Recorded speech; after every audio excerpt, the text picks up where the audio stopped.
Andrew, I hug Kelly as tightly as I can, breathing in the familiar scent of her hair. This moment contains our whole life, our past, our future, our dreams. I feel her fingers tremble, squeezing my palm, as if she opens them, I will disappear.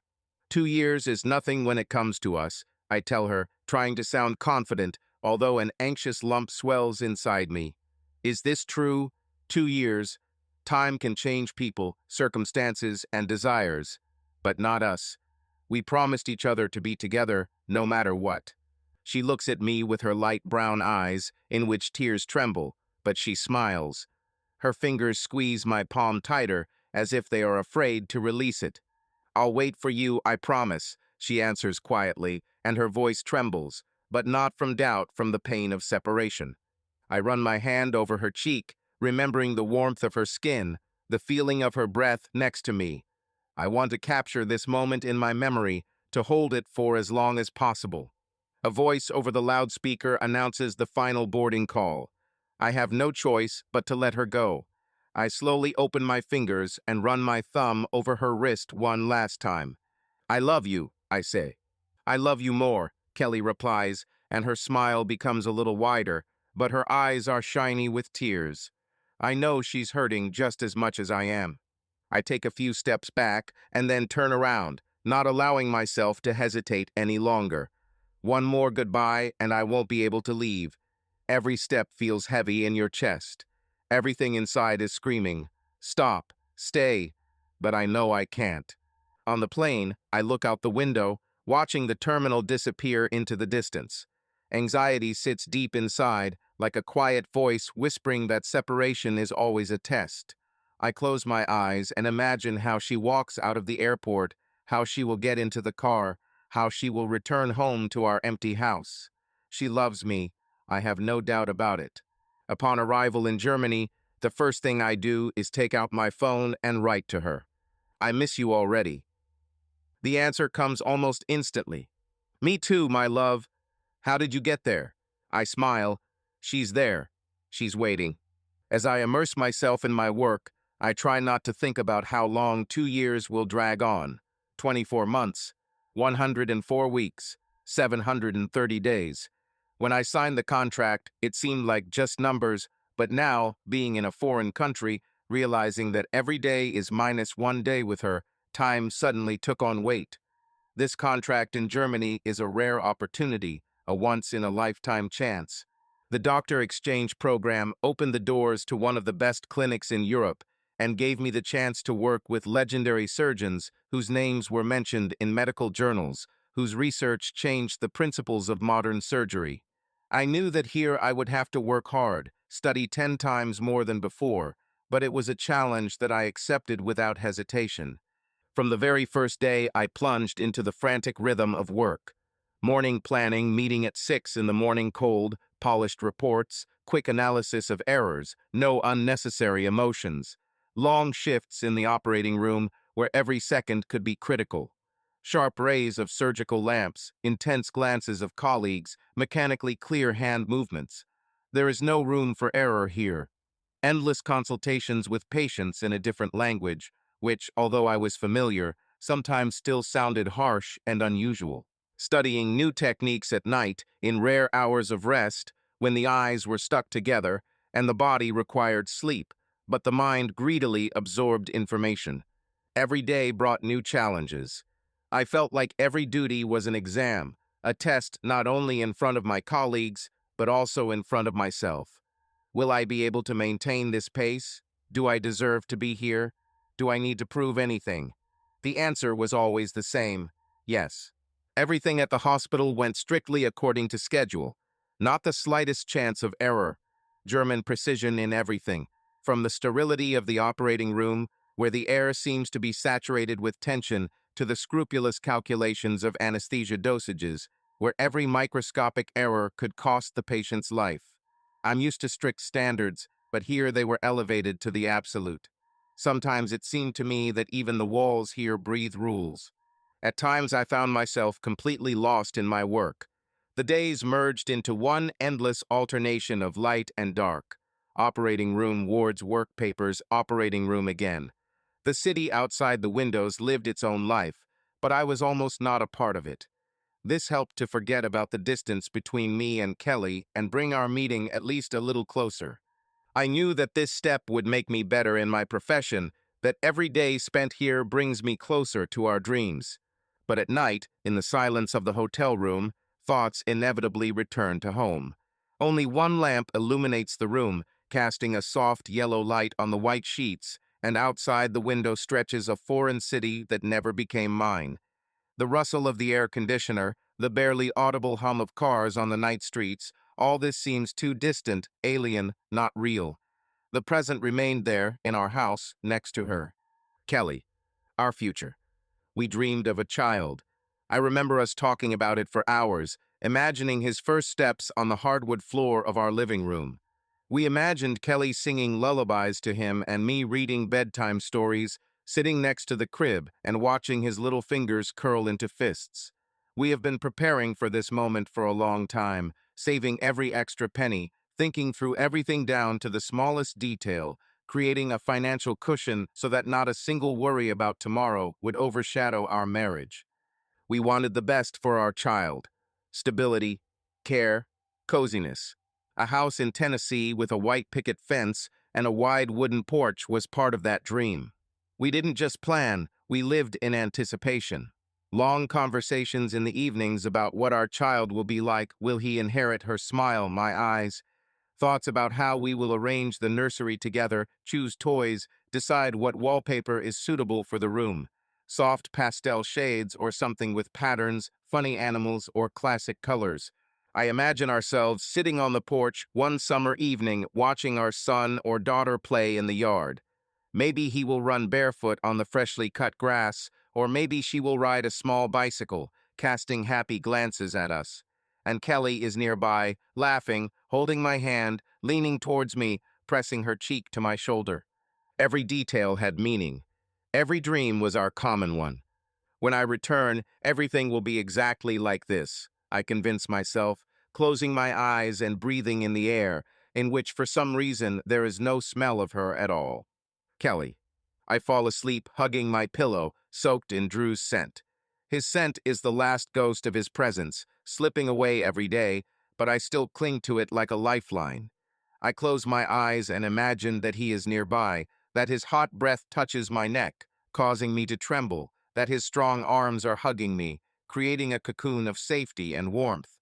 But as soon as I reach out my hand, there is only emptiness, a cold, uncomfortable space in which he is not present.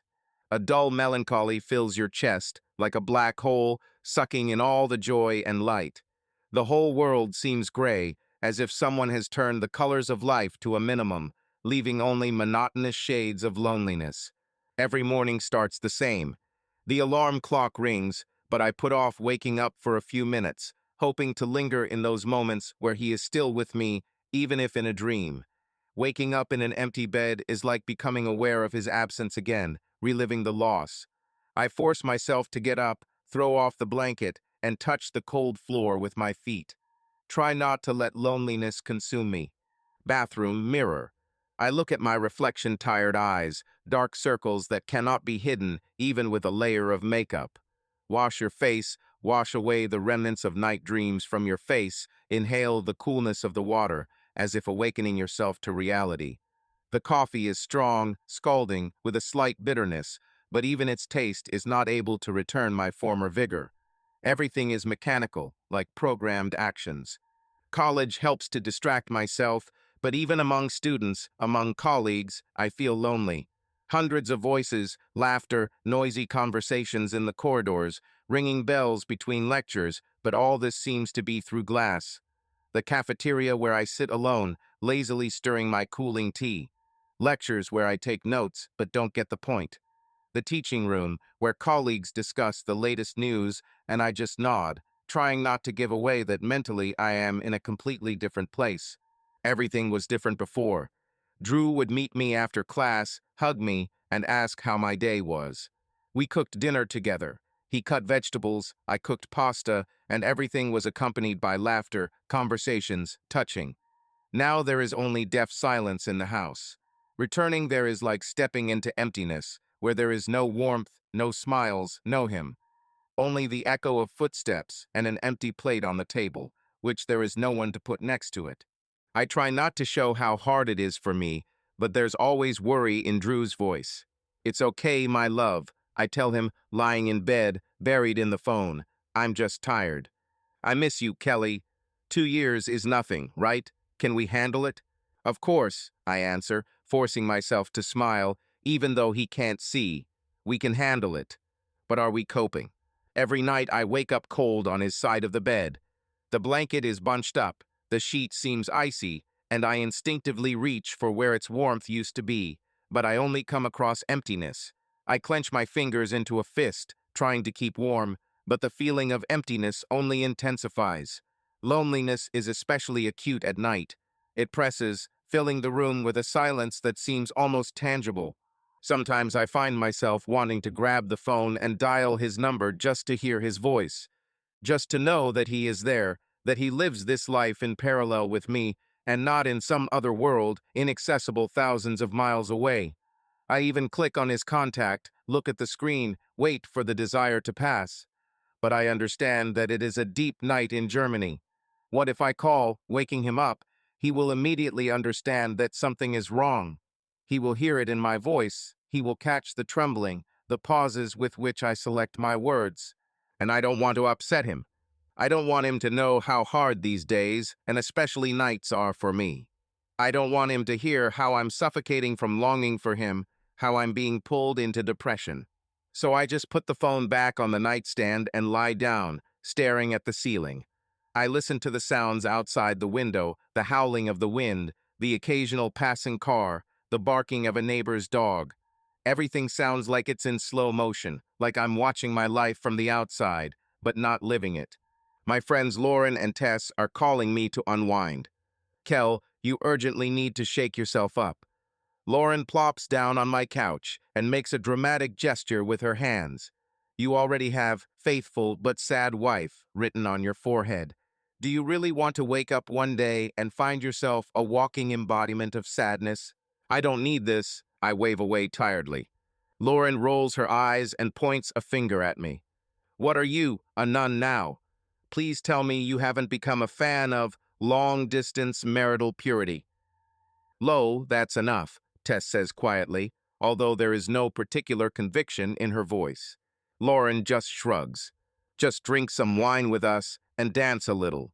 Who knows, maybe you'll remember that life is not just about calling your husband and waiting for an answer to 'I miss you.'" I laugh, but it sounds forced. Something inside me resists her words. After all, this will all end soon. Every day brings us closer to the moment when Drew will finally return. I know that soon the date of his departure will be announced. Soon he will be given a ticket home, and then this torment will end. Soon I will again fall asleep in his arms, hear his voice not through the phone screen, but right next to me. This thought warms me and gives me hope. But for now, I can only wait. In rare moments of weakness, I look through old photos. I wash down my melancholy with wine, convincing myself that everything is fine. But Lauren's words stick in my head. "You look like a sad old lady, Kelly. When was the last time you had fun without thinking about your favorite? You urgently need to relax and feel alive." Something inside me is trembling. One evening I made up my mind. Just sit. Just unwind. No nonsense. No questionable decisions. "Come on, you don't have to stay at home." Lauren claps her hands. "You like cocktails, don't you? Today is the eve of Valentine's Day. Tonight we will have a good rest, and tomorrow you will suffer from the absence of your beloved on a business trip on such a romantic day. So enjoy the moment while you can. We'll just sit at the bar, have one drink, and chat. I promise, no crazy parties." Tess smiles. "This will be fun, Kel. We're just going to relax, nothing like that." I take a deep breath and nod. Just an evening, nothing special. I put on a dress, a little brighter than usual, and put on a little makeup. In the mirror, I see a woman who was once more cheerful, lighter. I exhale, pick up my phone, and text Drew. "I love you, sweet dreams." I sent a message and put the phone in my purse. Not a word about the fact that I planned to go out for a walk with my friends. I don't want to worry him again. If I had known how this would all turn out, I would never have left the house that evening. Lauren, when I tried to lure Kelly to the party, I had a very specific goal to shake her up, remind her of what she used to be, and of course, annoy Drew a little. Oh, I knew he would be angry. He always got mad when Kelly did anything that didn't fit his ideal idea of a good life. This holy father with a medical degree looked at me with contempt, as if I were a pest that his precious bride needed to be kept away from. And yes, I didn't reciprocate his feelings. Drew always thought I was a bad influence on Kelly. In his opinion, I was frivolous, irresponsible, prone to destructive habits, and I just wanted to bring my friend back to life. Kelly used to be the most cheerful, bright, full of energy girl who could go on a trip in the middle of the night or hold a dance right on the street. But ever since this Mr. Right appeared in her life, it was as if she had changed. Everything about her became dull and subdued. Her freedom evaporated, and with it everything that made her truly alive. Now she followed him like an obedient lamb, always nodded approvingly, listened to his moral teachings, and even stopped arguing. Damn, he turned her into a nun. I was always annoyed by how Drew tried to make me look stupid and careless. He never missed an opportunity to make fun of my frequent changes of partners, always with that condescending smile of his. He seemed to enjoy embarrassing me with his caring remarks about the consequences of promiscuity. So what? Who even cares? We are adults, and I live as I want. I am not his patient for him to treat me with his moral teachings, and his eternal look from top to bottom, as if I am a person who does not understand that debauchery leads to problems. He is so correct, so ideal, like a walking advertisement for virtue. Where did he even come from? Where did Kelly find him? All so responsible, reasonable, the best choice, as her mother likes to say. That's the one I really can't stand. She looks at him as a savior, as if he is the only thing that can keep her daughter from the brink. But the abyss is not where they think. She is right here, in her frozen smile, in her dull eyes, in a life that is no longer her own. I'm sick of all this. Since she has been with him, our gatherings have turned into tea ceremonies. Cafes during the day, occasional dinners at someone's home. No risky situations, no excitement. Where is the adrenaline in this? Where is the passion? Nobody says that you need to rush into bed with the first person you meet, but damn it, where is at least the flirting, the easy games to remember that you are alive? I don't want Kelly to become another subdued wife whose happiness is Friday night watching TV shows under the blanket. Before Drew, Kelly was very different. She shone, attracted attention, and loved parties. She and I had the best nights. Dancing until the morning, bartenders who treated us to cocktails, and most importantly, that sparkle in her eyes. She was not afraid to be daring. She was not afraid of taking risks. And then Drew came, and it all disappeared, as if she had been replaced. Before she started dating Mr. Perfect, she had Shane. They were friends, he looked after her, and I'll be damned if I didn't see how he looked at her with hunger, with greed, with that very spark that you can't fake. Why didn't she choose him? This is a man, I understand, bright, charismatic, a real alpha. I still don't know what happened between Drew and Shane, but once she started dating Drew, their friendship was over. No wonder. I think the problem is that Shane couldn't come to terms with the fact that his best friend snatched such a woman from under his nose without even giving him a chance to taste her. Oh, I'm sure he dreamed of spending the night with her one day to find out if she was really as damn good as he imagined. And do you know what's most offensive? I think Kelly wanted to try it too, but didn't give herself the chance. And now Kelly sits at home devoted, boring, faithful, like a porcelain figurine on a dusty shelf. She turned her life into waiting, into endless sitting by the phone, catching every tone, every message from her husband, who is now somewhere thousands of kilometers away. But not today. Today, everything will be different. Today, she will come with us. I see her in knitted cardigan, comfortable lounge pants, her hair pulled back into a messy bun.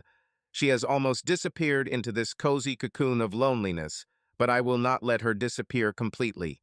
Today, I will get her out of this voluntary prison, where the walls are her fears and the bars are her own beliefs. Life is not just a clock ticking waiting for a call to ring. Life is movement, laughter, crazy decisions, nights that end at dawn. And if in order to remind her of this, I have to push her a little, well, I'm ready.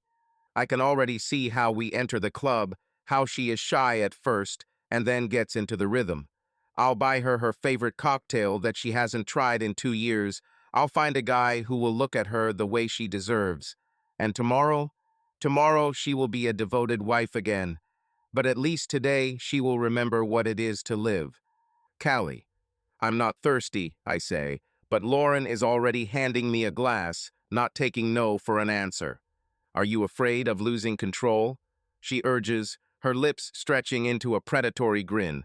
I sigh and take my first sip, just to get them to leave me alone. The sweet and sour taste of alcohol leaves a slight burning sensation on the tongue. The music is blaring, the laughter is louder than usual, and the neon lights fill the room with a blur. Somewhere in the background, faces flash, someone has already started dancing, and the smells of expensive perfume, alcohol, and something spicy, slightly bitter are mixed in the air. I feel a little dizzy, but I'm still in control. Everything is fine. It's just another evening. Just one evening. That's it, good girl. Lauren grins and winks at Tess, who just shrugs. Relax, we're not here to make you suffer, Lauren adds, refilling my glass. At least once during all this time, just be yourself. Not a wife, not a devoted companion, but the Kelly I knew before. I try to argue, but instead I take another sip. This is probably not the end of the world. A slight pulsation in my temples reminds me that the wine is already starting to take effect and helps me relax. Out of nowhere, Shane appears next to me, his confident smile instantly tightening my nerves. He always moved with that casual ease that made him so attractive. In this club, he is like a duck to water, completely confident in himself. I, on the contrary, feel out of place. I haven't seen you so relaxed for a long time, he remarks, carefully studying my face. I'm not relaxed, I mutter, looking away. His presence suddenly makes the air in the room thicker, heavier. I don't like the way he looks at me. He doesn't change. The same eyes, the same confidence with which he was used to taking everything from life. Wasn't he always like this? I remember us before Drew, before everything changed. Only he was missing here. If Drew finds out, the thought chills me. In the 5 years of our marriage, I have never given him a reason to be jealous. And if I ever wanted to get on his nerves a little, I definitely wouldn't choose Shane for this. I don't know why they ended their friendship, but Drew wouldn't hear of it. His lips pressed into a thin line at the mere mention of Shane's name, and an evil shadow flashed in his eyes. I never asked, but I always felt that there was something more behind their quarrels than just different views on life. Maybe it's because of me. This thought suddenly makes my heart beat faster. No, it can't be. Yes, Shane courted me, but in fact he never moved out of the friend zone, so it would be stupid to think that I became the cause of conflict for male friendship. Relax, Kelly. Shane's voice interrupts my thoughts. He leans closer, almost touching my shoulder. Or does your husband keep you on such a short leash that even dancing is prohibited? I take a step back, but something is trembling inside me. A feeling that I tried not to notice all these years. I feel his gaze on me, his smirk, that hint in his voice that I understand all too well. He always knew how to play with people, how to make them feel insecure. Lauren watches us, narrowing her eyes slyly. Let's drink to old friends, she says, handing us new glasses. I automatically take mine, forgetting how alcohol affects me. Shane. I watch Kelly without looking away. Her movements become smoother, as if a warm wave picks up and carries away all the stiffness. Gestures are softer, more relaxed, fingers lazily slide along the glass, leaving vague traces on it. Her gaze increasingly lingers in emptiness, unfocused, thoughtful, as if she is no longer here, but somewhere far away, in a place where the rules no longer apply. Alcohol melts her boundaries, makes her less restrained. The same correct, unshakable Kelly that she was for the last 5 years is almost gone. I see how she is still clinging to the remnants of self-control, trying to maintain her posture, breathe evenly, look at us with the usual restraint. But with each new sip, her attempts look weaker, and this internal struggle is already turning into a simple formality. She doesn't yet realize how far she's come. For now, but I know that. I feel the moment when the taut strings in her soul begin to give in, one after another. I don't rush things, I don't interfere. Let everything go as usual, naturally, easily. What luck I had today. You're so beautiful when you smile, I say, sitting closer. My voice sounds warm, but there is a cold calculation in my eyes. She laughs, but her laugh is nervous. She knows I can smell her. She knows that I can see her cheeks turning pink. She knows she should leave, but she stays. She feels this tension between us, but pretends that it is not there. I hand her another cocktail. She hesitates, but takes it. Her fingers linger on the glass for a moment, and I notice how she hesitates. Just one word, and she would have refused. But I don't give her that choice. Relax, you're not betraying Drew, you're just having fun. My voice is soft, almost silky. I touch her hand, a light, casual gesture. She doesn't pull away. She no longer resists. Alcohol erases boundaries. I lean closer, feeling her scent, this light floral trail mixed with notes of alcohol. Just recently at one of the parties I met Lorraine, and she talked about the separation of these two lovebirds. She behaved like an exemplary wife for too long, played this boring routine for too long. I feel something struggling within her, but it is a weak, doomed struggle. She does not understand that her choice was made long before this evening. It's just an evening, it's okay, I whisper to her. She nods, not knowing that with this nod she signs her verdict. Her eyes reflect vague doubt, but her mind is already clouded. She simply cannot think, cannot analyze. I remember how this woman ruined my friendship with Drew. I just made a bad joke about her. A few words in the company of friends, something dirty, masculine, unvarnished. I said that women are the same, that they all betray sooner or later, that there is no point in being faithful to one. Why doesn't Drew share? Why hold on to a woman who, like everyone else, will leave one day? I didn't mean anything serious, just a stupid drunk joke. But it became a disaster. Drew hasn't forgotten. He chose not his old faithful friend, but her. He said it was love at first sight, that Kelly was special. Well, let's see how much. I smile, running my finger along the rim of her glass. I feel like she's almost there. I don't care, I don't have anything to lose anymore. I just want to see how far she's willing to go tonight to test the limits of her devotion to her husband. I remember the way Drew looked at me the last time we spoke. There was no hatred in his gaze, only icy contempt, and I knew he had chosen a side. Not me, her. Well, so be it.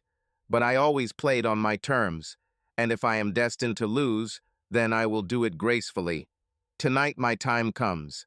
Callie. The head is heavy, as if filled with lead, the body is cottony, unyielding. Every cell is permeated with a sticky, all-consuming fear that tightens the chest with an iron hoop. I open my eyes, but the darkness does not bring relief. On the contrary, it presses, squeezes, does not allow me to breathe. Your throat is dry, your tongue feels like it's covered in a layer of dust, and your stomach is twisting into a painful knot. A heavy, cloying smell hangs in the air, a mixture of alcohol, sweat, and something else, tart, unpleasant, alien. I blink, trying to concentrate, but my mind is stuck. My thoughts are confused. Time is spreading in sticky spots. Where am I? What's happened? I slowly realize that this is not my room, not my bed. The blanket has been thrown to the floor, the sheets are rumpled, as if a battle had been fought here, and from this sight a new, icy fear rises inside. I try to get up, but the world around me is swaying. The walls seem to shift, threatening to close in around me. Nausea rises in my throat, and I stumble towards the bathroom. My knees hit the cold tiles with a thud, my fingers clutching the edge of the toilet. The vomiting comes in waves, convulsive spasms, turning me inside out until my stomach is empty. I take in ragged, greedy gulps of air, but even it seems dirty, spoiled. Trembling, I rise, clinging to the sink, and meet my gaze in the mirror. I wish I hadn't done this. The eyes are inflamed, red, with a clouded, dull look. His hair is tangled, strands sticking to his sweaty forehead. The lips were swollen as if after long, rough kisses. I look at this woman in front of me and I don't recognize her. It's not me. Not who I was yesterday. Flashbacks hit like slaps in the face, sharp, burning, erratic. Pictures flash before your eyes, jumbled like a torn film. Laughter, music, lights, colorful flashes of light dancing on the walls. Everything is warm, fuzzy, unstable. Lauren and Tess laugh, whisper something to each other, then disappear into the crowd, heading to the toilet. I'm left alone. The music vibrates inside me, but the world has already floated like a boat on choppy waters. The floor under my feet loses its solidity, my movements are inhibited, as if there is thick glass between me and reality. Are you feeling unwell? Voice, male, low. Shane. I turn my head, but the features of his face are blurred, as if someone had smeared them on a canvas with a brush. The shadows fall wrong, the light is too bright, and his eyes are black spots in the twilight. Let's go out into the air. I don't answer. I can't. I just follow him, as if on autopilot. The cool night air hits your face, but does not bring relief. On the contrary, the head is spinning even more. The body becomes alien, cottony, as if not mine. I'll take you home, he says, and his voice seems soft, enveloping, like a distant echo. I nod, or maybe I just don't resist. Flash. The car door opens. I sat down.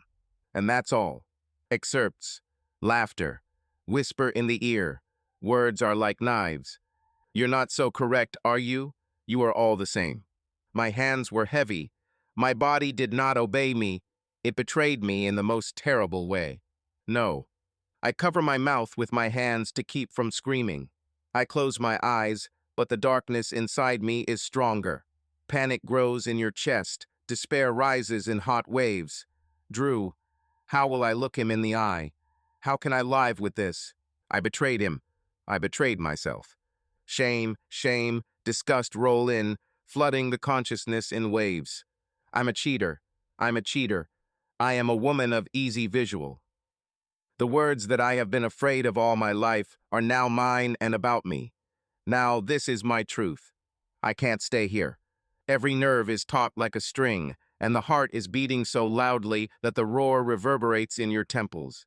The air seems heavy, viscous, like a thick fog saturated with fear. I grab my clothes and frantically pull them over my trembling body. My fingers cling to the fabric, get tangled, and the zipper on the dress resists, as if it doesn't want to let me go. I fasten it with a jerk. The movements are sharp, ragged, as if I needed to rip off someone else's touches. The walls are moving, pressing. I'm suffocating. I don't think anymore. I'm just running. I slip out of the room, almost stumbling, and throw myself out into the dimly lit corridor. The bare floor is cold on my bare feet, but I don't stop. Where is the exit? Where to run? Rushing past the mirror, I involuntarily catch a reflection out of the corner of my eye. Just a moment, but it's enough. Scared, lost, devastated. Everything I had built over the years collapsed overnight. A new attack of nausea squeezes my chest. I grab the railing, convulsively sucking in air, but it seems dirty, poisonous. I'm throwing up again, but this time it's not from alcohol, from myself. My hand shakes as I take out my phone. The screen flashes with unread messages. Drew. His name burns your eyes. How are you, my love? Are you home already? Why don't you answer? I can't. Not now. Never. I don't know where to go, but I know one thing: I have to disappear. I need to survive. But before I do that, I have to find a way to forget. Forget that this night was reality. I'm driving home. Andrew. The road home seemed endless. I looked out the window, watching the clouds spread out below, my heart beating in anticipation. 2 years. 2 long years away from her. But now all this is in the past. Now I'm going home. To Kelly. I imagined her face when she saw me. Surprise, joy, tears because I didn't tell her that I was returning earlier. I wanted to arrange a surprise for Valentine's Day. We have always celebrated this day in a special way. Champagne, her favorite strawberries and chocolate, long conversations by candlelight, and then a night full of passion. She always laughed and said it was corny, but I knew she liked it. I imagined walking into our house, quietly placing my suitcase by the door, and hearing her voice somewhere inside. She will turn around, and delight will flash in her eyes. I saw it so clearly that my heart sank with happiness. But something was bothering me. She didn't respond to messages. It was strange. We are always in touch, even with a time difference. Usually, she didn't let go of the phone. Maybe she's busy. Maybe she fell asleep. No, something's wrong. I tried to brush off the anxiety, but it was firmly lodged inside. I knew my Kelly. I knew that she always waited for my messages and answered, albeit briefly, but always, and now silence. But no, this can't be true. Not my Kelly. She's different. The plane began to descend. I took a deep breath, clutching the gift in my pocket, a thin gold necklace with her name on it. For the last 2 years, I have carried it with me as a reminder of our home, of her. Now it will be back where it should be, on her neck. I will leave the airport, get into a taxi, and see her in half an hour. She will throw herself into my arms, and all doubts will disappear. Everything will be the same as before. That's how it should be. But why does anxiety grow in my chest? Why did everything seem to freeze inside? There are no new messages in your phone yet. I check the connection, it works. I dial her number again. The beeps go off, but there is no answer. I squeeze the phone in my hand and force myself to breathe evenly. Maybe she left him in another room. Maybe she just doesn't hear him. A taxi rushes through the morning city. The lights of the lanterns are still reflected in the windows, running in light stripes across the skin. I close my eyes, trying to calm down, but something inside doesn't allow me to relax. Our house appeared ahead. It looked the same as I left it 2 years ago, cozy, warm, familiar. But the light inside was not on. I get out of the car, place my suitcase at the threshold, and slowly reach for the doorbell. My heart aches. I don't know what I'm waiting for, but the waiting is becoming unbearable. Kelly sits on the couch in a bathrobe, with a towel rolled up on her head, just as I remember her. But something has subtly changed. Her eyes are not the eyes I am used to looking into. They are filled with something alien, extinct, and for a moment, it seems to me that I am looking at a stranger. I didn't have time to think. As soon as I got home, I immediately rushed to the bathroom. I needed to wash it off. Dirt, disgrace, betrayal. I turned on the water, so hot it burned my skin, but even that didn't help. I stood under the streams and sobbed, realizing that no amount of water would rid me of this dirt. She was inside, in my soul, in my mind, in every corner of my being. I didn't know how much time had passed. Maybe a minute, maybe an hour. I got out of the shower without even having time to change my clothes and sank onto the sofa, wrapped in a towel. Does it matter what I'm wearing? Could clothes cover up what I was feeling? The silence at home was unbearable. I closed my eyes, gripping the edge of the sofa with my fingers. We need to get together. We need to think about how to continue living. But my thoughts raced chaotically, turning my mind into a labyrinth with no way out. I hugged myself, but the cold did not go away. He was inside. Suddenly, I heard a sound that made me freeze. Door. The key is in the lock. This sound broke the silence, pulled me out of the stream of thoughts. Everything inside shrank, my breathing froze. Drew. My heart sank. I've been waiting for him for so long. I dreamed about this meeting, counted the days, imagined throwing myself into his arms. But now I couldn't even get up from the couch. He entered. His eyes searched for me, and when he saw me, his face lit up with relief. He took a step towards me, but stopped. Something in my gaze made him freeze. I looked at him and realized that I couldn't lie. I can't utter trivial excuses. I can't hide behind ridiculous phrases.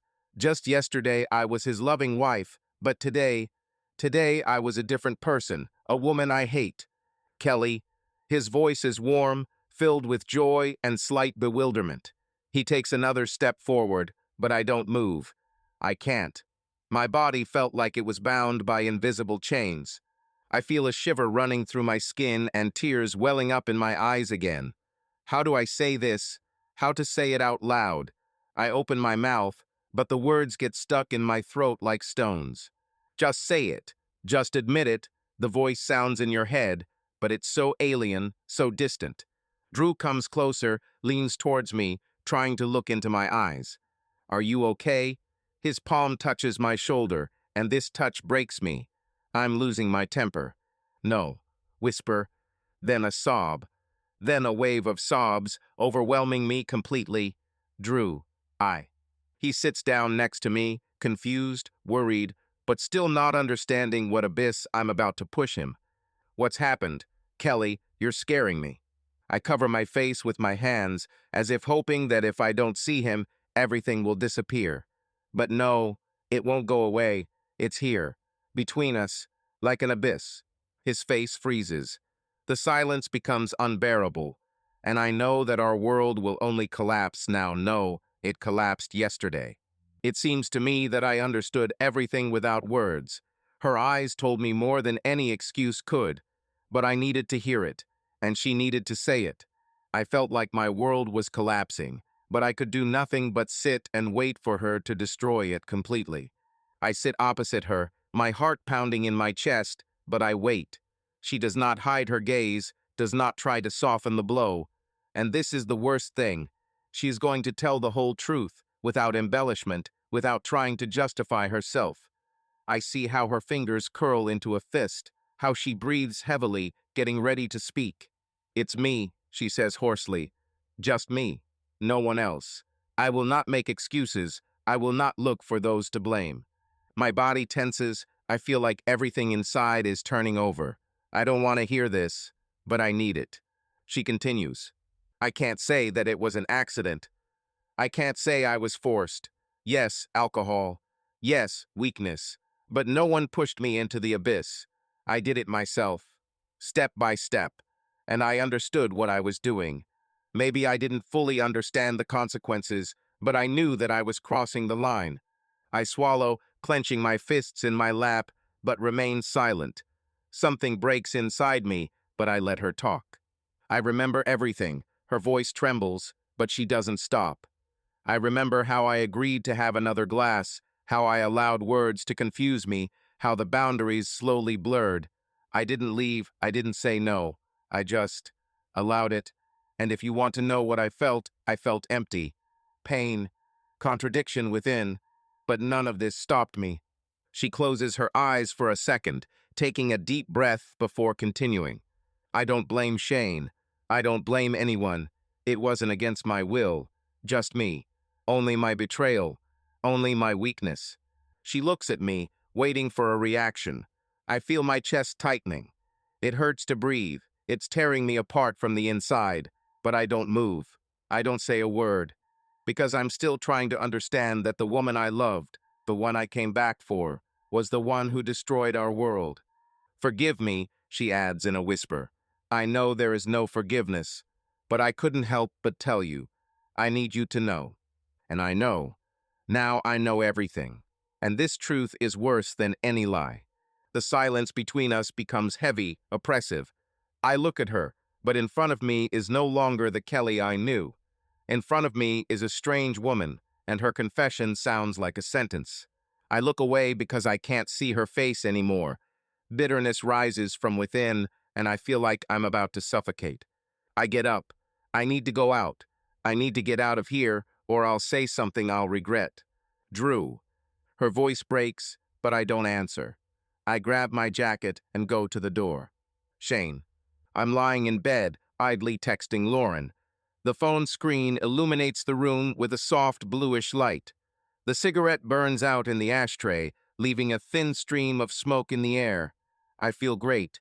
The mood is good. The evening went better than expected. Lauren. I take it you received your Valentine's Day gift, even though it was late. I grin as I type my answer. Shane.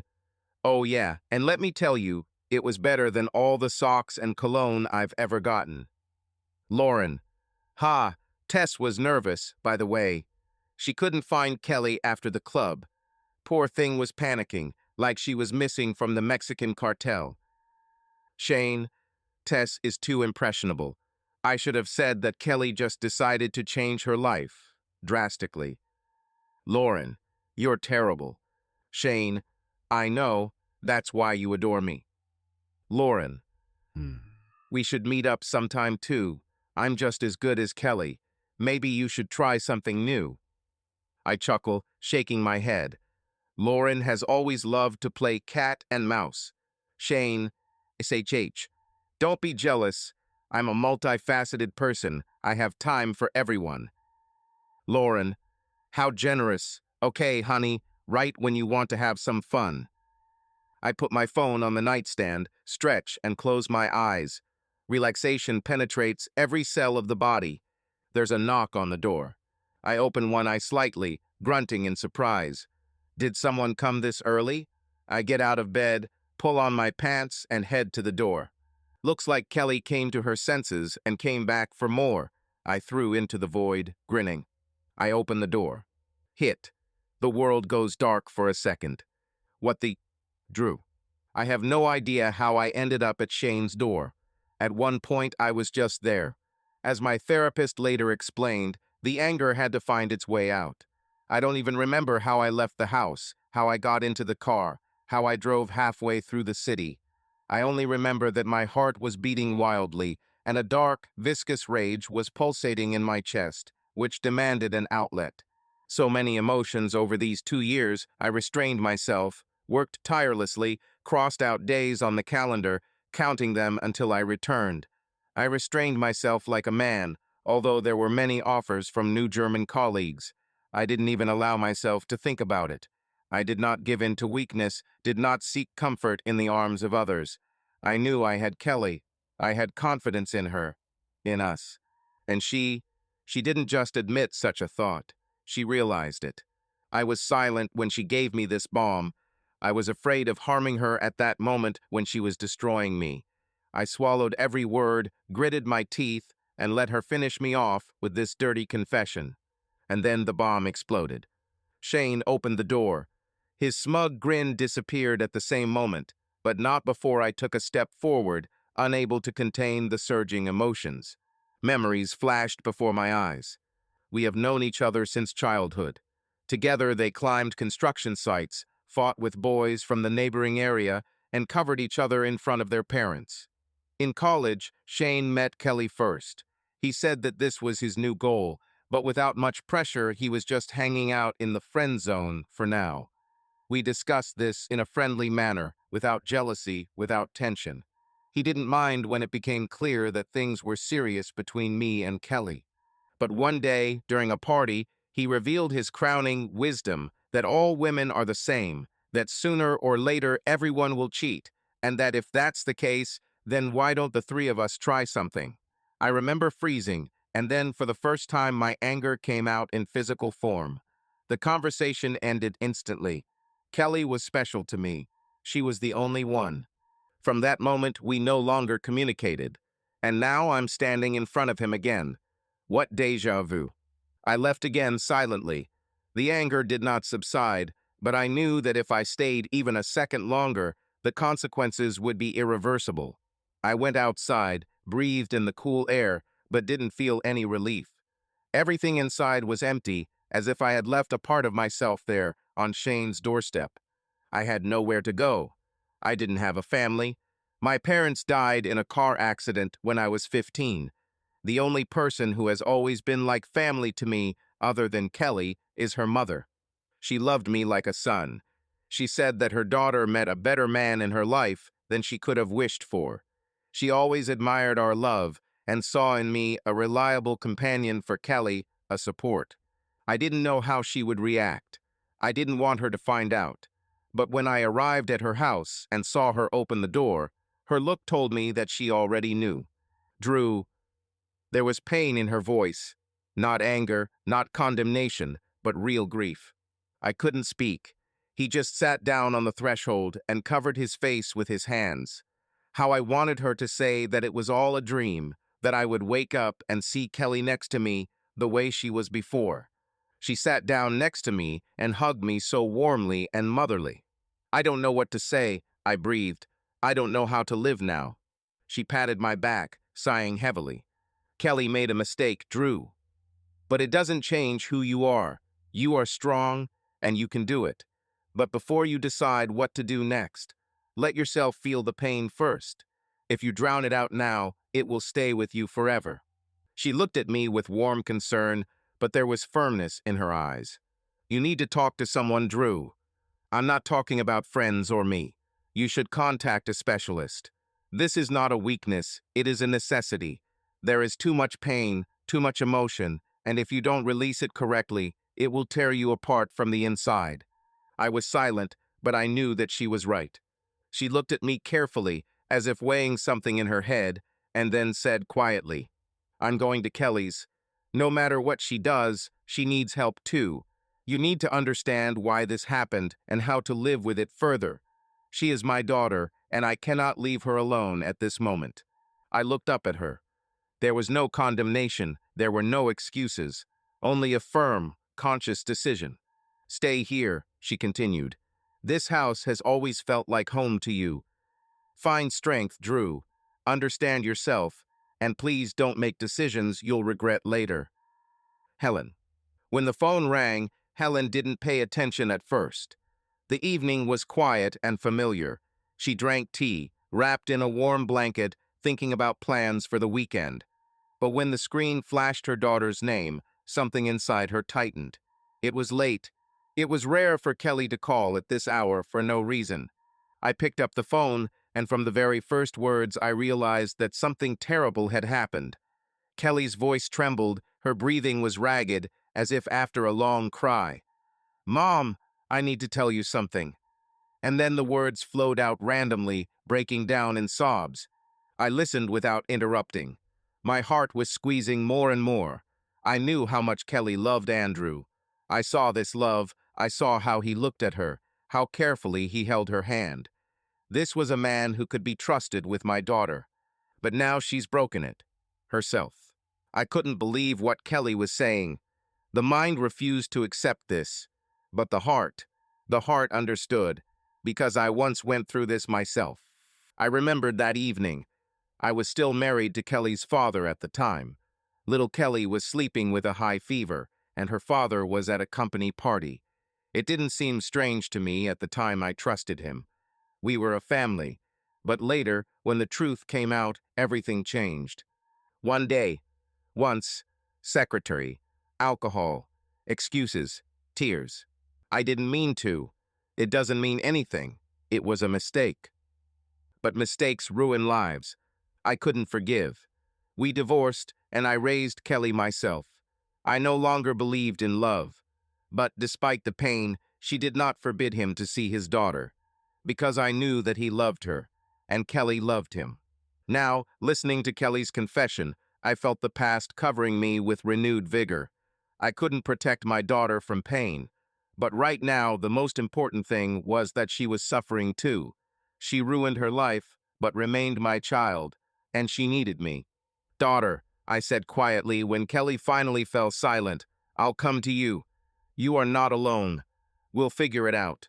I knew Andrew was going through hell right now. He lost not only his wife, but also his faith in her, in their family. He had no one but me. I understood his pain, but now I couldn't choose a side. My daughter needed her mother. I started packing my suitcase. Tomorrow morning, I will be next to her. I will help her get through this, even if she herself doesn't believe it's possible. And maybe it's time for me to stop living in the past too. Tess Harris. I called Lauren and said we needed to meet. I felt uneasy, my thoughts were confused, and the answers needed clarification. We agreed to have coffee in a small cafe in the city center. I wanted to find out what happened that evening, the night before Valentine's Day. Where did Kelly go? We wrote to her, but she didn't answer. I myself vaguely remember that evening. And then Callie sent a dry message, something about how she was at home and everything was fine with her. But something was wrong. Lauren arrived, as always, carefreely waving her purse, with a smug smile on her face, as if this conversation did not bother her. Well, are you in shock too? She drawled, sitting down opposite me. St. Kelly had a passionate night with Shane. She turned out to be the same, and maybe even worse, than me. Or, more accurately, how Andrew perceived me. I clutched the cup of coffee in my hands, trying to digest her words. Lauren, do you even understand what happened? My voice was shaking, but I tried to stay calm. This is not just a mistake, not just a party. We had to look after her. She hasn't had a drink for a very long time. We knew she wasn't okay, and we still left her to Shane's mercy. Lauren rolled her eyes and leaned back in her chair, crossing her legs. Oh, Tess, just don't start. She is a grown woman. It's her choice. I'm not her nanny. I clenched my teeth. Yes, Kelly is an adult, but we were her friends, and we knew that alcohol affected her differently. We knew she was vulnerable, and instead of taking her home, we just left her with him, with Shane, and they themselves left either for more or to go to the toilet. Damn, I don't remember. This man has always disgusted me. His eternally hungry looks, as if he evaluates every woman as a commodity. His way of speaking, touching, smiling, everything about him was predatory. Kelly became his victim. We failed her. We shouldn't have left her, I whispered, more to myself than to Lauren.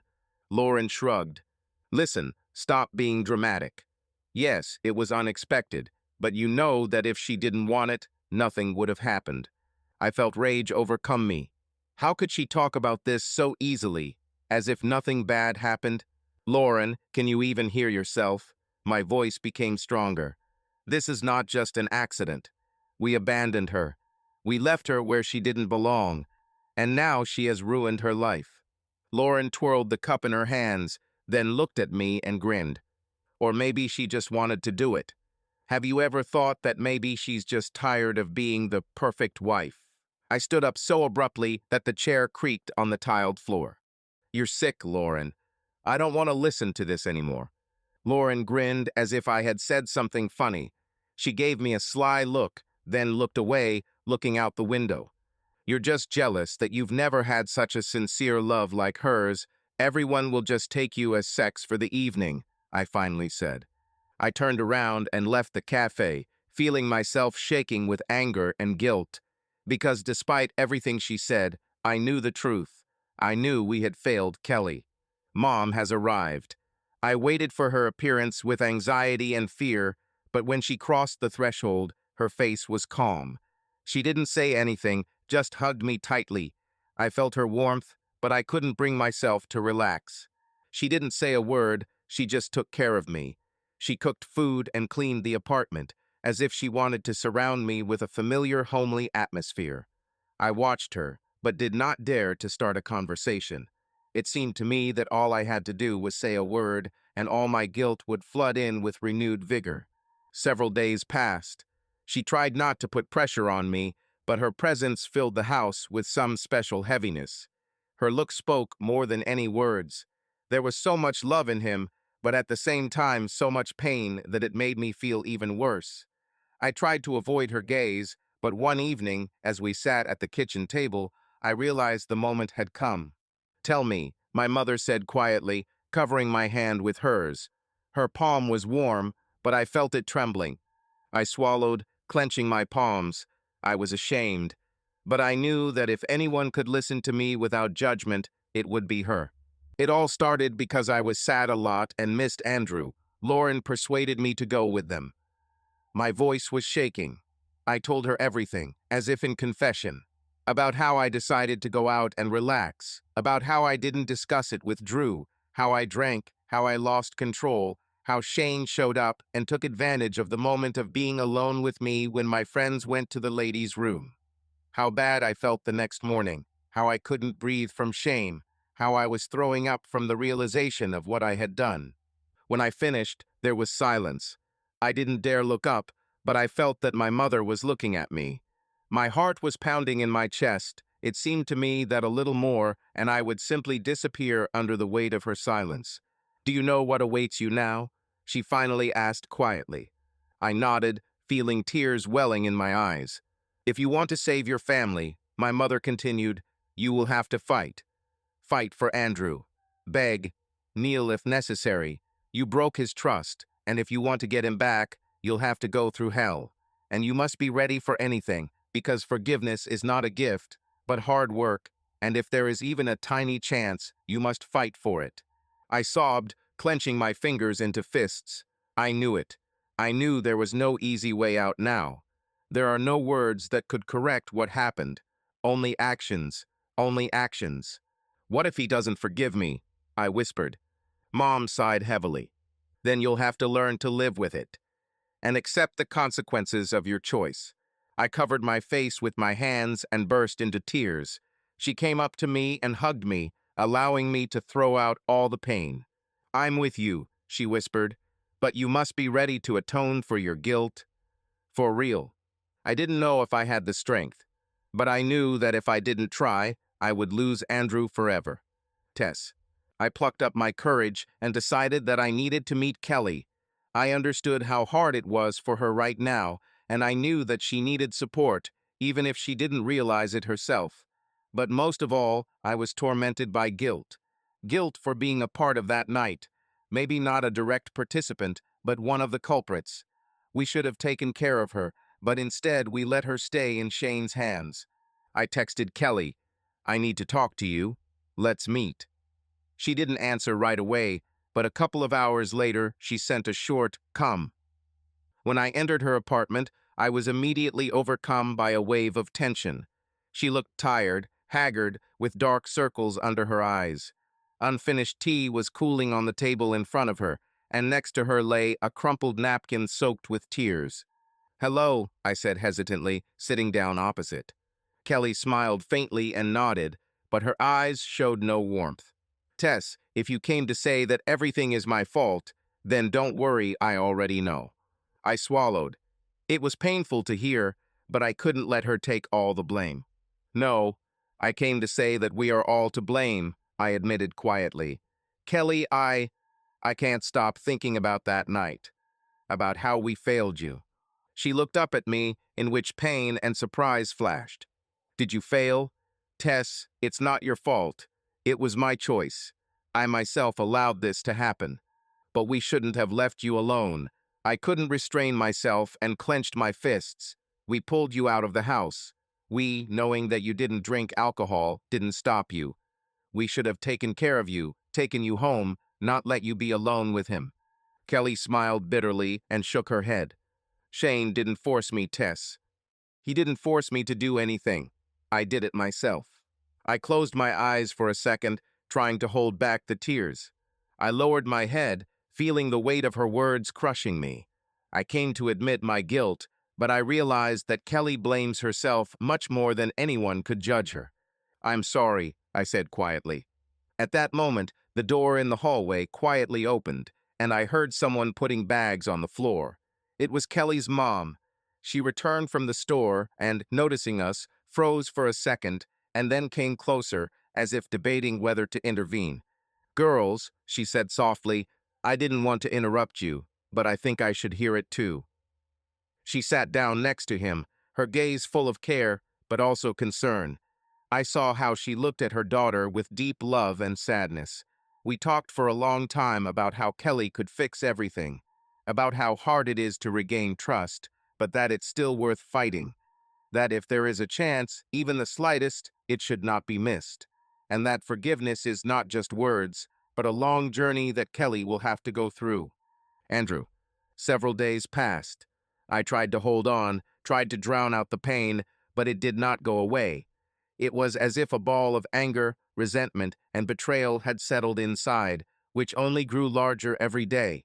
I understood that this couldn't go on for long. I needed to do something. I opened my laptop and started looking for therapists. Never before had I thought that I might need the help of a specialist, but now I realized that I couldn't handle it on my own. Helen was right. I couldn't just forget.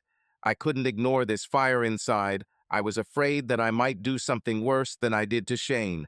I felt like I was on the edge, and if I didn't pull myself together, the consequences could be unpredictable. After a long search, I found one specialist who seemed reliable to me, Dr. Mark Williams. Reviews said that he knows how to help understand the most difficult emotions. I made an appointment for a consultation.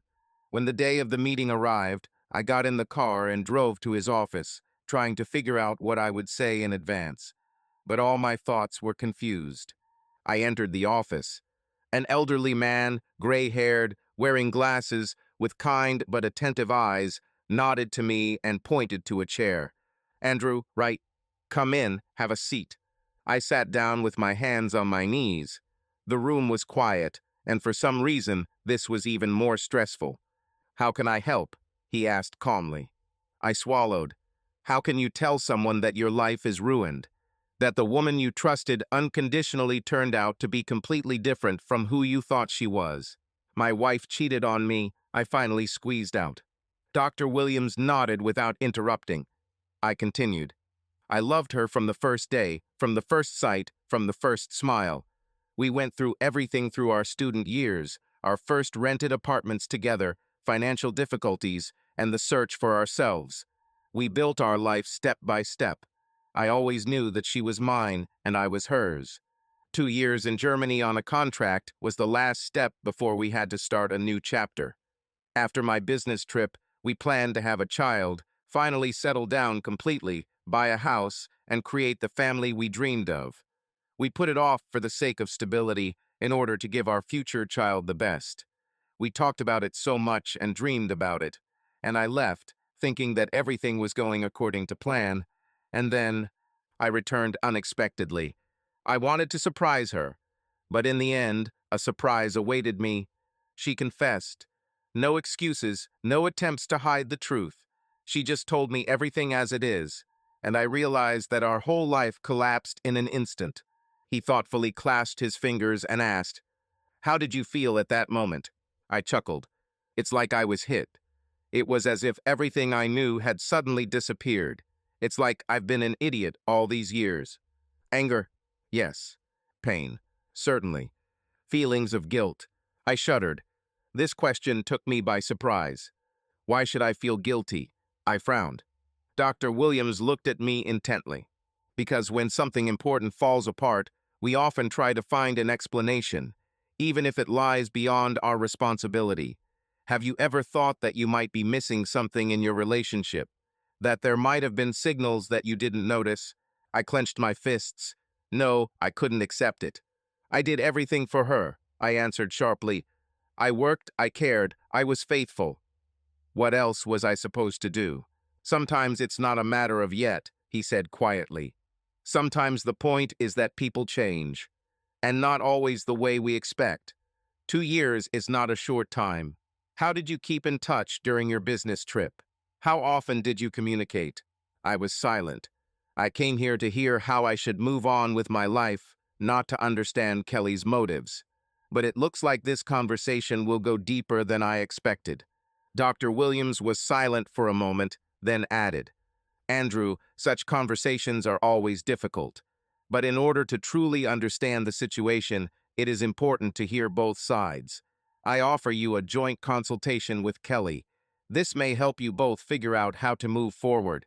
No pressure, no accusations, only honest dialogue. How do you feel about this?" I tensed up. The last thing I wanted was to see her again, hear her voice, discuss this hell she put me through. But for some reason I agreed. Dr. Williams continued, "You don't have to make a decision right away, but if you really want to move on, you must understand your feelings and give yourself a chance to express them. This doesn't mean you have to forgive her or restore the relationship. This means that you both need to close this chapter without destroying yourself." I took a deep breath. Everything inside me resisted this thought, but there was something that didn't give me the strength to just leave. Helen. I remember how Kelly's eyes lit up with hope when she received that call. I saw how her hand shook as she held the phone, how she held her breath, listening to the voice on the other end of the line. Dr. Mark Williams, a psychologist who worked with Andrew, invited her for a consultation. He offered to meet, talk, and give me a chance to explain. It was the first ray of light in the pitchless darkness in which she had lived for the past 2 weeks. 2 agonizing weeks since that terrible day when Andrew learned the truth. I remember every minute of her suffering, every sleepless night filled with tears and attempts to find meaning in what happened. I remember Kelly getting ready for her first meeting. She sorted through her clothes, not knowing what to wear, what to say, how to behave. This was not just a meeting, it was her first test. She hadn't seen Andrew since she confessed to him, and she was paralyzed by fear. But despite this fear, she went. I waited for her to return, more nervous than I'd like to admit. And when she entered the house, her eyes were full of tears.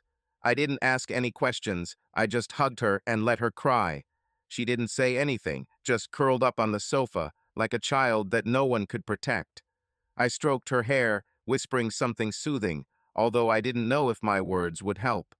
And this happened again and again. After each consultation, she returned broken. I saw how hard each meeting was for her, how after each of them she looked even weaker, but at the same time stronger in spirit. She suffered, but did not retreat, and I couldn't help but be proud of it. I tried to support her as best I could. I made her hot tea, stroked her hair, and reminded her that she was not alone. But at the same time, I was tormented by my own thoughts. I couldn't help but think that I once had my chance. Her father and I were also madly in love, but we did not find the courage to fight. We gave up. They separated because it was easier, because they could not bear the weight of betrayal. I could not forgive. He began to fight. Sometimes at night I thought, what if I hadn't given up then? What if I had at least tried to understand why he did what he did? Perhaps our family would not have broken up. Perhaps Kelly would not have grown up in a house where there was only her mother. Perhaps she would learn to look at mistakes and forgiveness differently. Maybe she wouldn't have ended up in this hell. But regrets won't change the past. Now I saw my daughter in front of me, who day after day found the strength to fight. This was her path, and it was difficult, but she followed it to the end. She cried, fell, but got up again, and I was proud of her. Mom, I don't know how long I can stand this, Kelly once admitted, sitting opposite me in the kitchen. Her eyes were red, her face tired. Every meeting with him is torture. This pain in his eyes is the cause of which I became. I walked up to her, sat down next to her, and took her hand. He has a right to it, Kelly. But you must continue. She nodded, squeezing my fingers as if she was looking for some strength in it. She fought for her love, for her marriage, for faith in the future of her family, and I hoped that her path of repentance would not be in vain. Kelly, why did you do this, Kelly? Dr. Williams' voice was calm, but there was a keen attentiveness in it. He sat opposite, holding a notepad in his hands, although it seemed he didn't even take any notes. He didn't need notes to see right through me. I took a deep breath. This question has haunted me all these weeks. I asked myself this 1,000 times and never found an answer that sounded honest enough. But now I couldn't avoid it. I don't know. I began, but the doctor raised his hand, interrupting me. You know, you're just afraid to say it out loud. I clenched my fingers into fists. Perhaps I felt lost.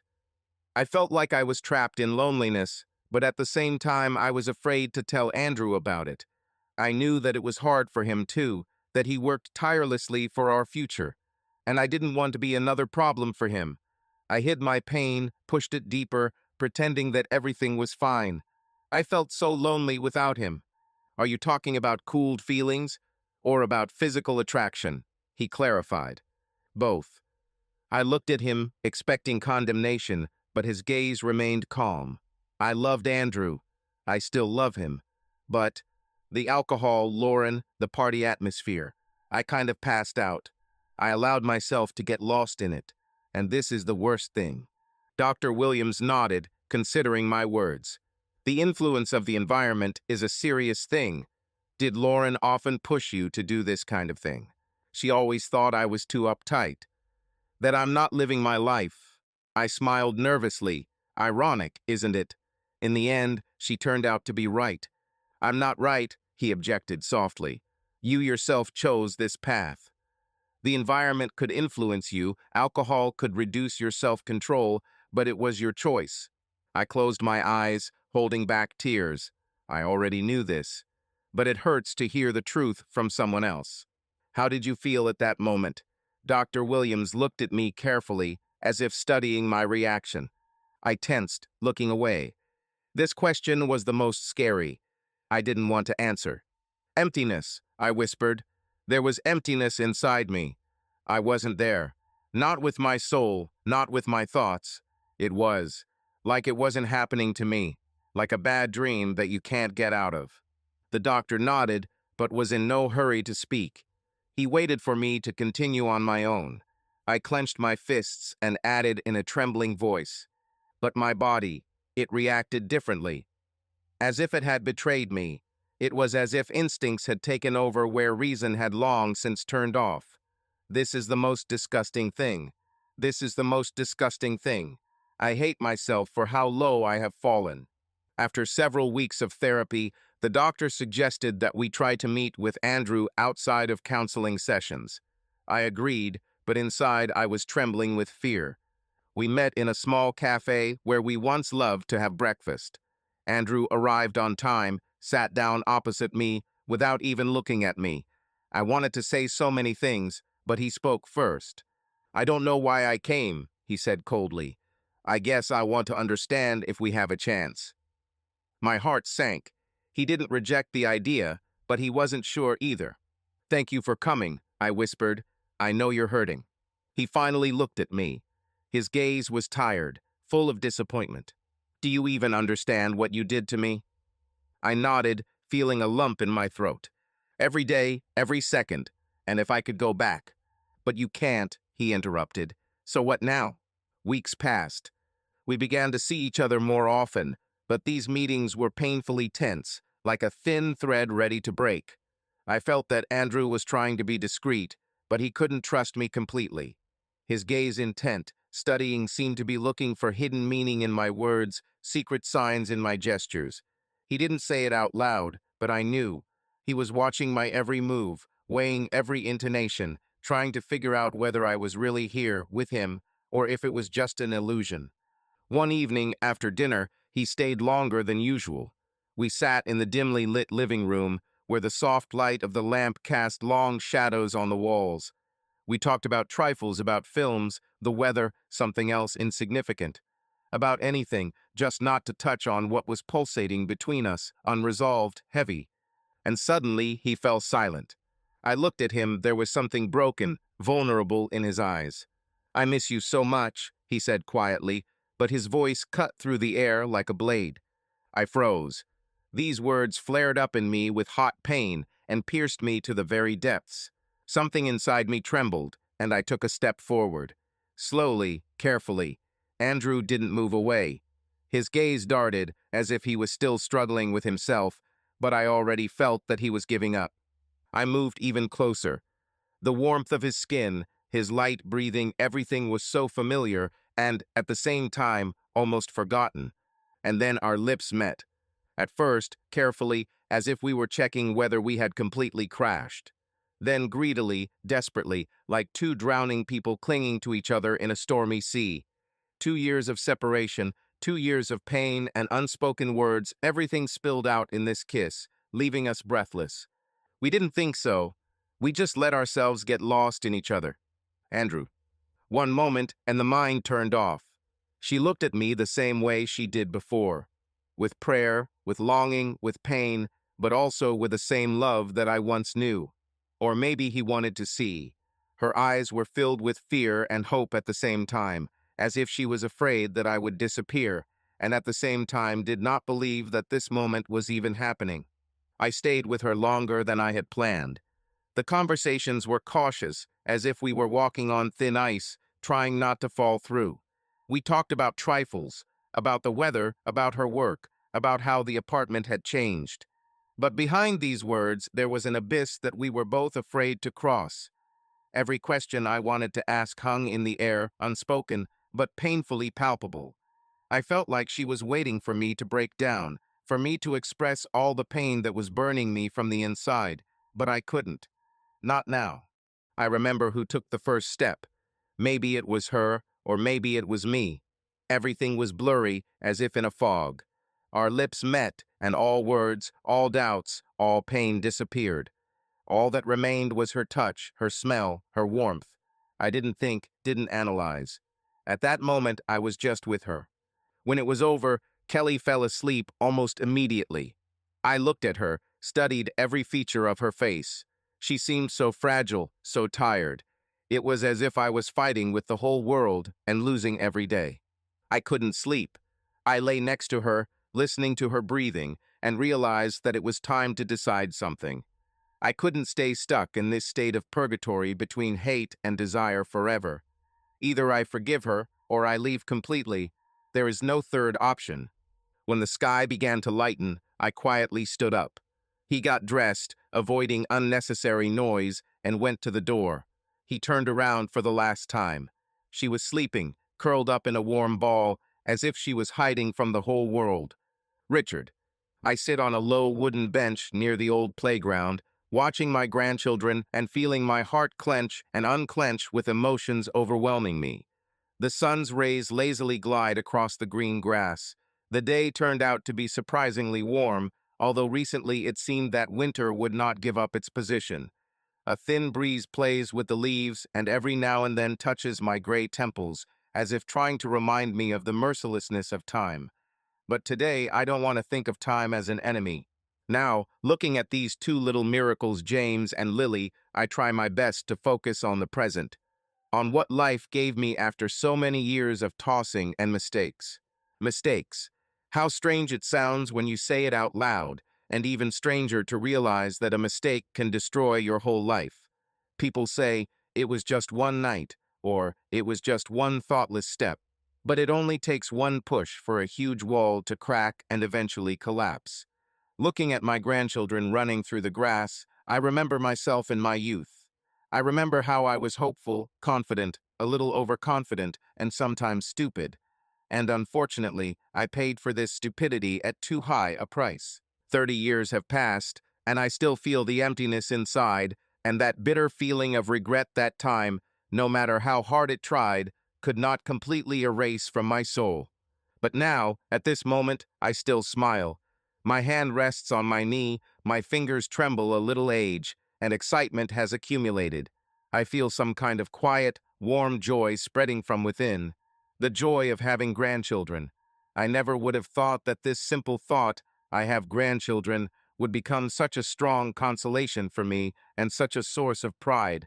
That's why I'm here today, on the playground near the small house of Kelly, my daughter, watching James run around like he's wound up, and Lily, calm and quiet, runs behind him at some distance, like a shadow, ready to support her brother if he falls or gets stuck in some bush. Once upon a time, I could not look at children without a bitter feeling of loss. After my divorce from Helen, many things began to seem meaningless to me. I lost my family through my own fault. I know for sure that only I am to blame, although for a long time I tried to justify myself with the situation, circumstances, fatigue. But no, on that day, 30 years ago, I showed weakness. I turned out to be a person not worthy of trust and respect. Just once. One moment that flashed and then took everything. I remember how Helen stood in the doorway and looked at me with wide open eyes, in which it seemed that it was not anger or even resentment that was frozen, but emptiness. It was even more painful than if she had thrown a tantrum. She just silently turned around and started packing her things. We didn't argue, didn't say loud words after all. Everything was already said by my actions. It was only when she left, holding 5-year-old Kelly's hand, that I realized that this quiet departure was louder in my ears than any screams. I wanted to stop her. I wanted to say something, but I seemed petrified. My courage, my determination, my "I can do anything" disappeared somewhere at that moment, and I still don't know why I didn't take a single step to return them, to get my family back.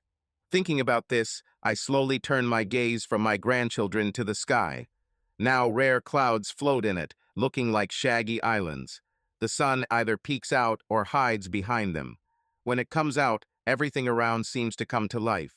The grass is brighter, the colors are richer, people's faces are warmer.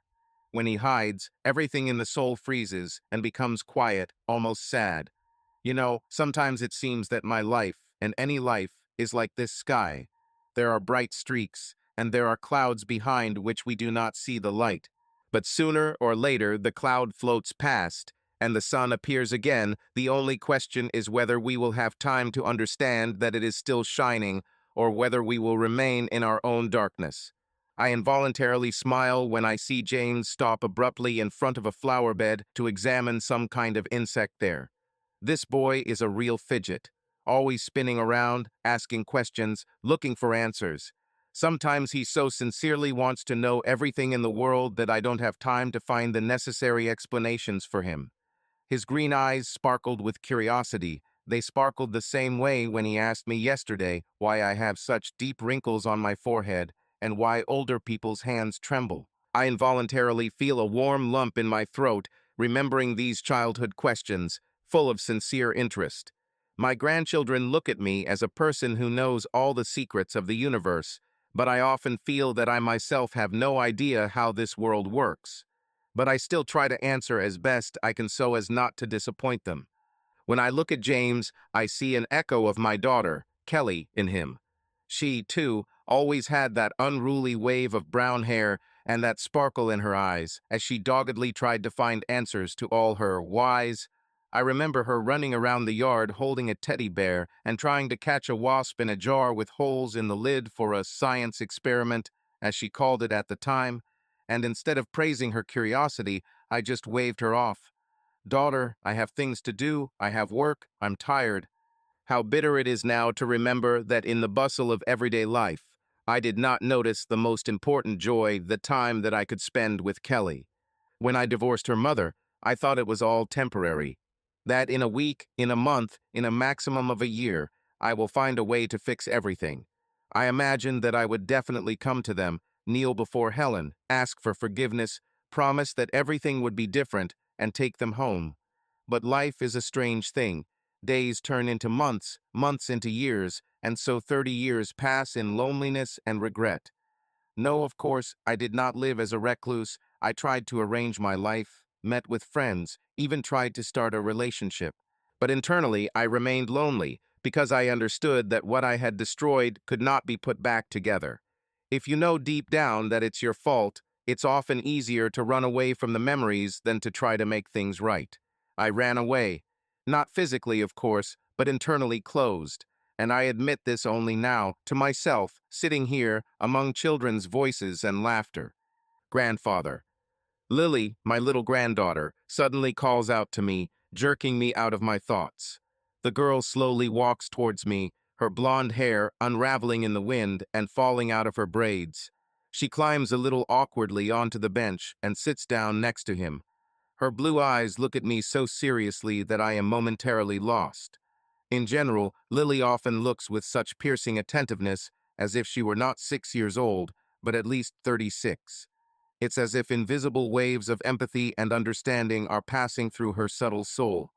James is fire and Lily is water. And it seems to me that it is she, despite her youth, who already knows how to subtly sense my mood. What are you thinking about? She asks the question calmly, like an adult making coffee in the morning. I smile and, following an impulse, sit her on my lap. She lays down as usual and hugs me around the neck.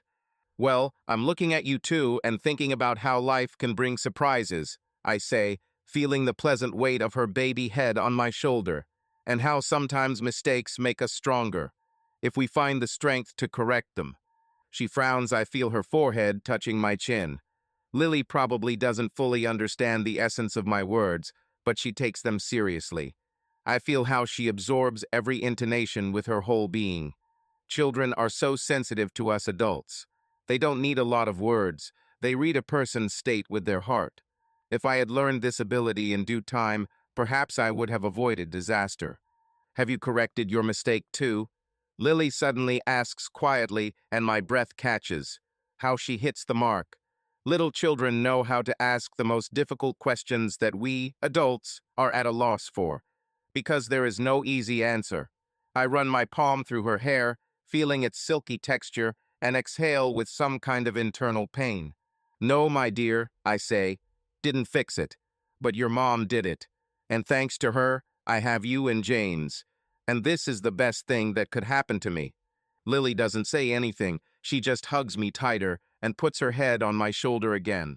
And everything in me shrinks from the realization that at her age I, too, probably asked myself and the world questions to which I did not receive answers.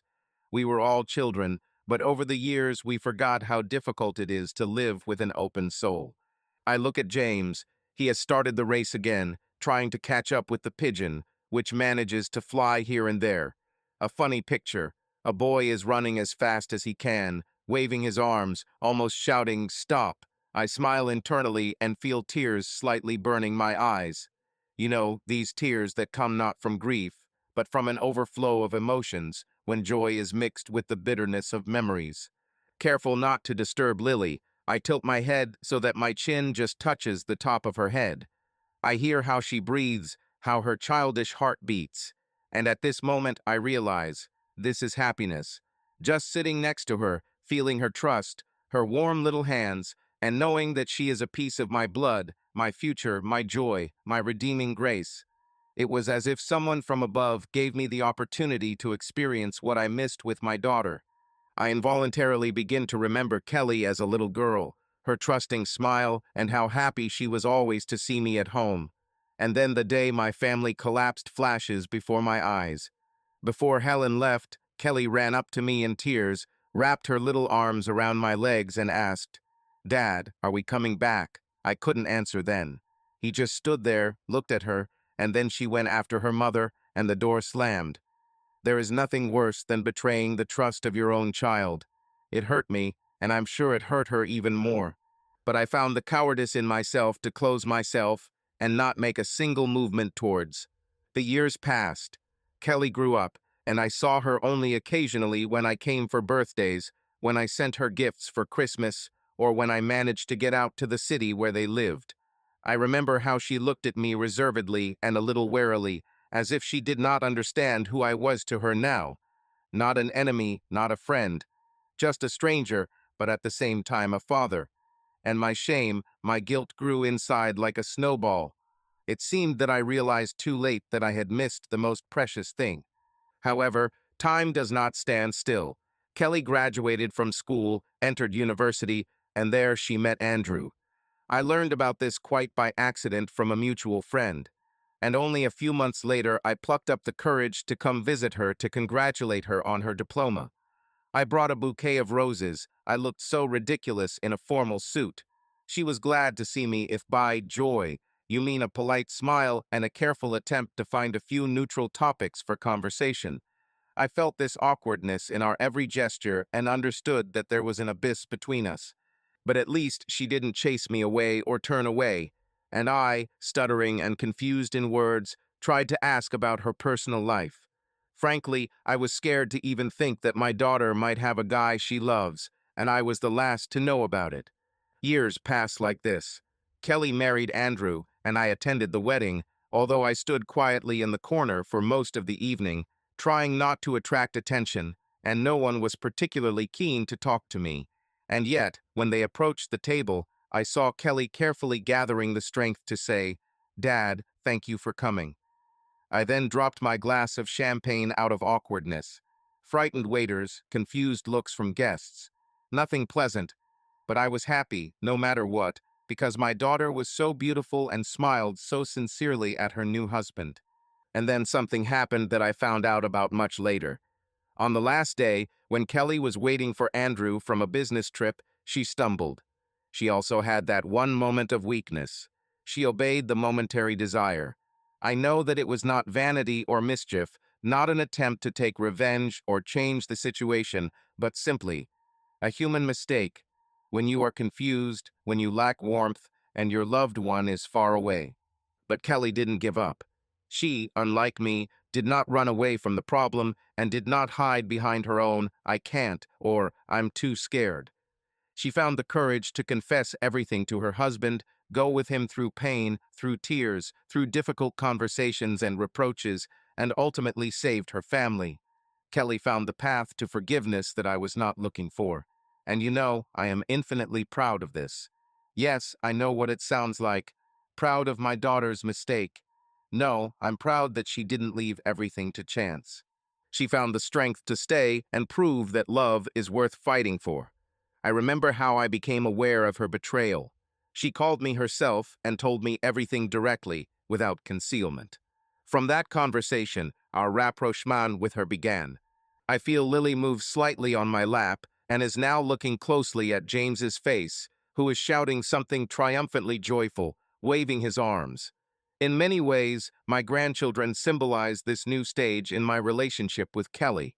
When she went through a crisis with Andrew and then told me that she was expecting a child, I didn't even believe it at first.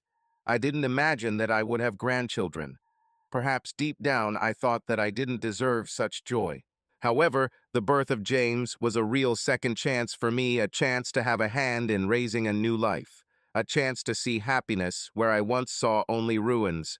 Then Lily was born, and this was another gift of fate. I have seen Kelly and Andrew's family grow stronger.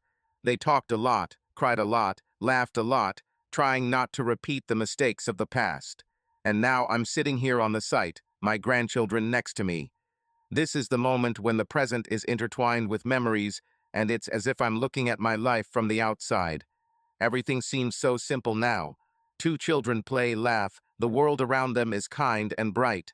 I am also in their world, although already with experience, with a baggage of mistakes and losses. But it is their laughter that gives me hope. Mistakes do not always kill us, sometimes they teach us.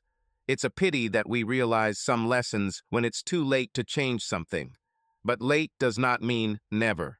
Subscribe to our channel so that your love doesn't cheat on you, and go ahead and listen to the next story, because this story is nothing compared to the next one. If you're under 18, don't even think click to the next one.